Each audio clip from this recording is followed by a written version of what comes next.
facts there. And the thing with remote training collars is it's difficult. It's difficult because there are facts for and there are facts against, and you need to be able to accept that, you know, and realise that there are. It's not in itself, and this is something that I've said before. If I put, I don't know, 20, if I put 20 remote collars in front of each one of you and I held the remote of each of them, nothing is going to happen. Nothing. You can sit here till the day we drop, with the day we die. Nobody is going to feel anything for the remote collar. The remote collar itself is absolutely inanimate.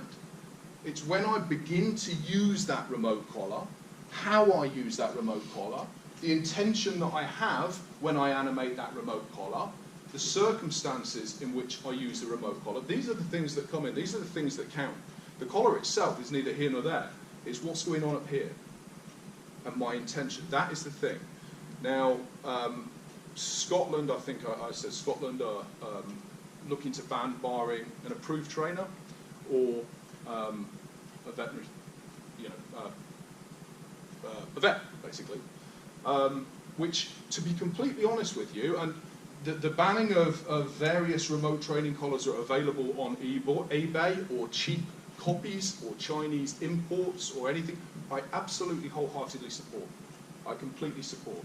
I also believe that there should be a criteria that needs to be met before people are training using remote training collars. I believe that as well. I believe how doable it is to say that anybody that uses a remote training collar ought to have had some form of a person, and this isn't just from a business point of view, I'm talking about if this was, you know, something that was put across as a free service, that people ought to have an input onto the most appropriate way to use that tool, and indeed whether or not that tool is necessary for their circumstances, so that their decision that they make can be informed, because there can be far better ways than a remote training collar in some circumstances. Then I believe that that should happen. I believe that that should happen. I believe that there should be criteria for remote training collars in terms of quality and reliability, and I don't necessarily, in fact I don't for a fact, believe that all remote training collars are created equal. They're not. They're created according to people's budget, and they're created according to the greed of manufacturers who want to be able to bang out something as cheaply as possible that looks like it's good for the quickest possible return on it. I don't agree with that. I don't agree with it at all. But to say that you should therefore criminalise the use of a remote training collar, or remove that potential, remove that tool from the table as being a tool that may be the most appropriate in the circumstances, I disagree with. And I was saying recently, if you look at a vehicle, somebody's driving a car, and they drive a car recklessly, and they cause harm to people willingly or recklessly whilst they drive that vehicle, what happens is the person may well be prosecuted. Ideally, the person would be educated as well. They would realise the errors of their ways or whatever, and a process would be put in place to ensure that that didn't happen again.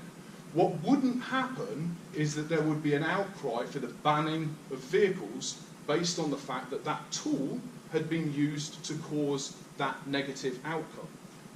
Whereas with a remote training collar, if you have somebody that uses a remote training collar improperly, then education, to my mind, education is the way forward. Because I don't think, if you're going to deliberately pick something up and you're going to cause harm to an animal because that's what you want to do, I don't need to go out and spend £300 in order to do that, or £200 in order to do that. I certainly don't need to pay you know, a man or a woman down the road to come up and work with me and then pay that money in order to do that. People who want to abuse animals and inflict harm on animals for no good reason or through their own ignorance will do it anyway.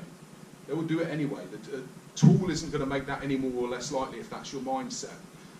But I do agree that the removal of certain tools needs to be something that's looked at, and I also agree that a remote training collar is, to my mind, a phenomenal tool or a phenomenal addition to any trainer's toolbox, provided that it is used appropriately and that all other options are also considered